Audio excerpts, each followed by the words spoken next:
As the strike team dealt with these new threats in the outbreak zones, Zykov once again made contact, explaining that with this increase in terraforming, the world's only hope is to bring him home, so that he can stop the Forsaken, while simultaneously telling Peck the same thing. Unlike Requiem, however, Omega had already fully committed to bringing Zykov back to Earth and had even designated a location, a former testing ground for Operation Inversion, Test Site Anna in Ukraine. Due to the heavy use of primordial Ethereum, in the lead up to Inversion, the dimensional veil here is particularly thin, and the infrastructure already on site make it ideal for the high voltage power required to power the machinery, specifically a replica of the end station cyclotron and an amplifier to allow Zykov to be untangled from the darkest depths of the dark ether and brought back. Initially intended for July 4th of 1985, Kravchenko forced Peck to complete the amplifier and cyclotron an entire month sooner, driven by his desire to please his superiors. Realizing Kravchenko's overwhelming egomania, Peck once again contacted the director, and finally makes a deal to secure his extraction to the west. In return, he would give Requiem the exact location and time of Zykov's extraction, as well as letting the director take the containment chamber. He now realized that this was the director's plan all along, and also realized his identity as the director. Gorev and Jaeger, unaware of Peck's scheming and equally frightened of Kravchenko's ensuing madness, make a deal with one another. If things begin to go wrong, they will defect, with Jaeger claiming he has a contact who will employ them due to their knowledge of the dark ether. As Kravchenko was Gorev's mentor, this is incredibly significant. Finally, Ravenov once again made contact with Weaver, informing him of Operation Izbavitel. Unbeknownst to Weaver, the director is already aware of this thanks to Peck, but takes Ravenov's intel as a chance to independently verify the time and location of this operation.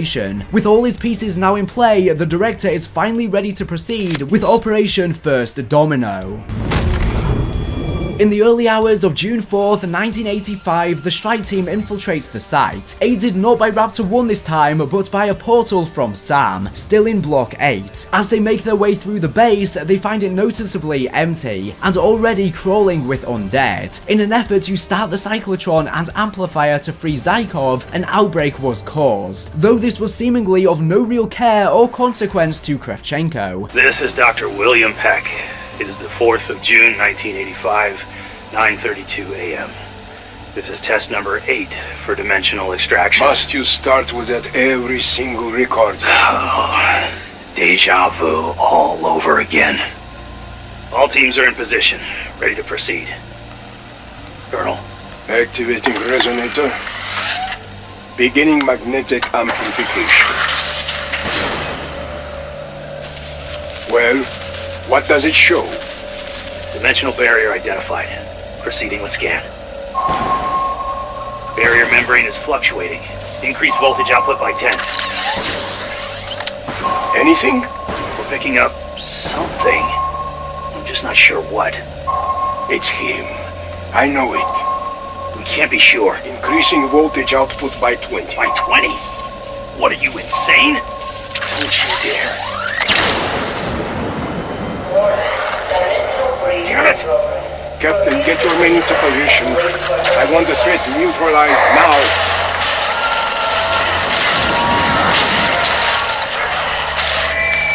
Captain?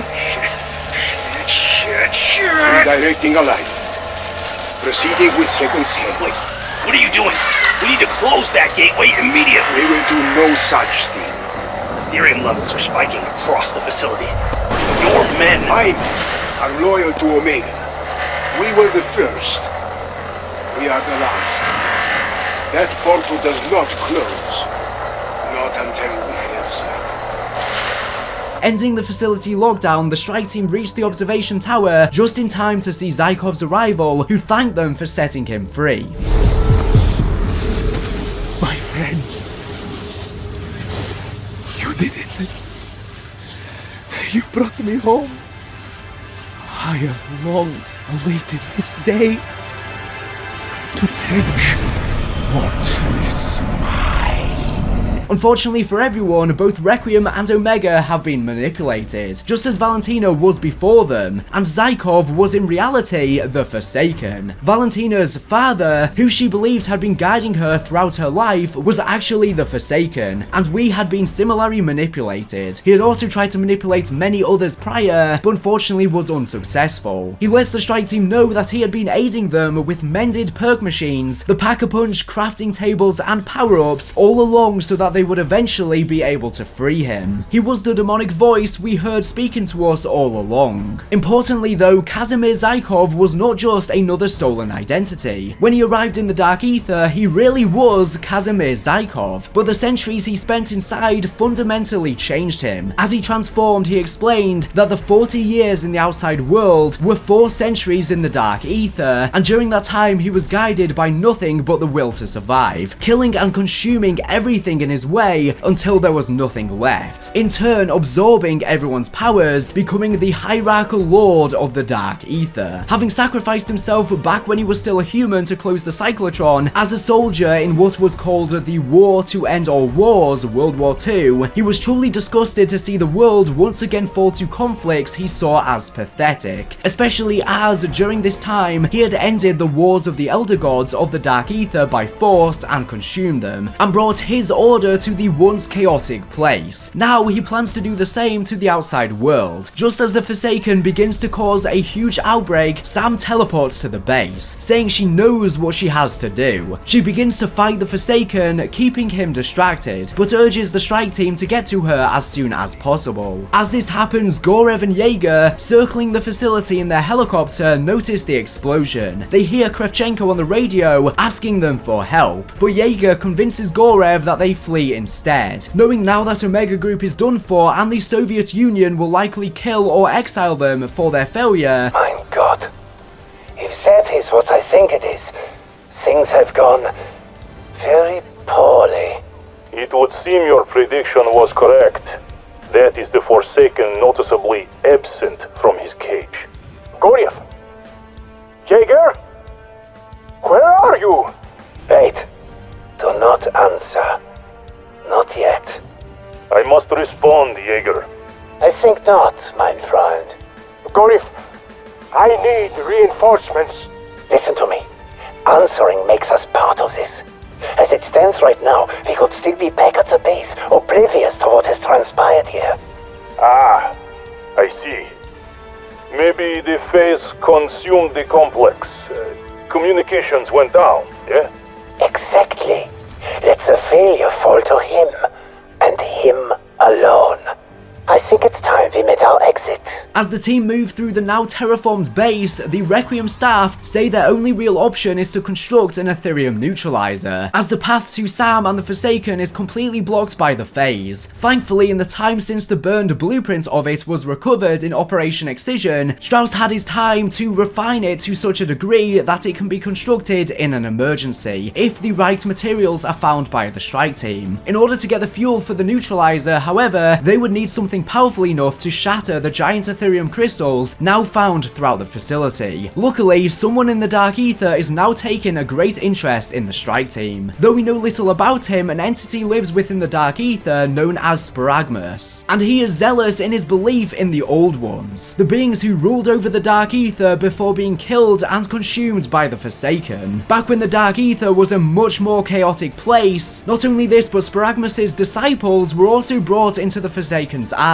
Feeling great anger at this, he sent about forging a weapon that could slay the Forsaken, the Crystal Axe. This weapon is made of 3 crystals, 2 of which can be acquired naturally. The third, however, the polymorphic crystal, is special. The Zealot created this crystal himself and it belongs to him, so it is impossible for the Crystal Axe to be created without his guidance, as it is intrinsically bonded to him. Once the strike team requires the Crystal Axe to destroy the giant's crystals and gain the fuel for the neutralizer, the polymorphic crystal mysteriously happens to fall out of the dimensional anomaly above the facility. Now with the weapon, the strike team were able to fuel the neutralizer and reach the Forsaken. As they begin down the tunnel, Peck seemingly shoots a gas line in the observation tower, causing a massive explosion and leaving the fate of both him and Kravchenko unknown for the moment. You idiot! Watch where you're shooting! The gas line! Oh my god. Are they... Do you think they're alright?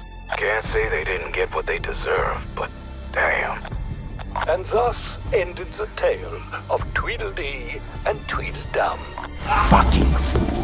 So far, most of the events have been in line with the events of the campaigns, and like I said at the start, only one version of events will be canon to the new universe, or potentially even none at all if they decide to steer away from sticking close to the campaigns that we know. If Kravchenko did in fact manage to survive the incident, and he is still canon to the events that we saw in Black Ops 2's campaign, he will ultimately become disillusioned with the USSR, believing that the Soviet Union was dying out. As a result, Kravchenko would seek to obtain as much wealth as he could before his country eventually collapsed around him, and would begin to take advantage of his position in the military and sell Soviet weaponry and other armaments on the black market. Stationed in Afghanistan, one of his most prominent and wealthy clients would be none other than Raul Menendez, a Nicaraguan crime lord who would go on to run a powerful drug cartel. But that's just if Kravchenko manages to survive and the events are still canon that we see in the campaigns. Right now, his fate is uncertain, but the game does make light of the fact that if Omega does in fact collapse at test site Anna, that he would have to do none other than reside to Afghanistan. That could be suggesting that the events are still canon, or potentially it's just joking about the matter at the mere possibility as opposed to it actually happening. Entering the Forsaken's chamber, the strike team broke his armor while Sam charged his Ethereum turrets, allowing the team to tear the entity apart limb by limb. Eventually, this exposes a giant gateway to the Dark Ether within the Forsaken himself. Partway through the battle, the Forsaken shows the strike team a vision of Weaver, Strauss, Carver, and Gray in a prison, each having been killed by a bullet to the head, with the message "No one escapes alive" written on the wall. This could just be a fear tactic, or potentially he may know the future, or at least a possible future. After all, the Dark Ether is a culmination of time. With the Forsaken almost dead, he suddenly lets out a burst of energy, almost killing the strike team and rapidly causing outbreak zones to appear across the world. This even causing the total collapse of the Ural Mountains outbreak zones into pure phase. Sam, knowing what she had to do, laments the director's most likely manipulative words that she's a good person before sacrificing herself by entering the red anomaly at the Forsaken's core, defeating him but trapping herself in the Dark Ether in the process. With the Forsaken weakened enough, the containment chamber activated, absorbing the Forsaken and sealing him inside. As Requiem celebrated their victory, the director addressed the redacted board of directors once again, and informs them that they have successfully captured the Forsaken and that Maxis is now locked within the Dark Ether, just as he intended. This meaning she is no longer a problem for Project Janus. The strike team were to be sent to Black Site 13 for indefinite containment, and Requiem was to be shut down, with this mysterious group's agents moving on Weaver, Strauss, Carver, and Gray. Samantha Maxis's jumper can be seen in the background as she is dragged away. Shortly after this, the Requiem heads of department each find themselves arrested by military police and taken away, along with the strike team and Raptor 1, who are similarly apprehended. The director watches this unfold from screens in his office. Everything went according to plan, picking his case up from his desk where we can see a photo of his past as an Air Force pilot and another with his wife and son, along with a familiar snow globe with a house inside it. The director leaves his office, possibly for the last time. Eddie has shut down Requiem and will now proceed with the next phase of Project Janus.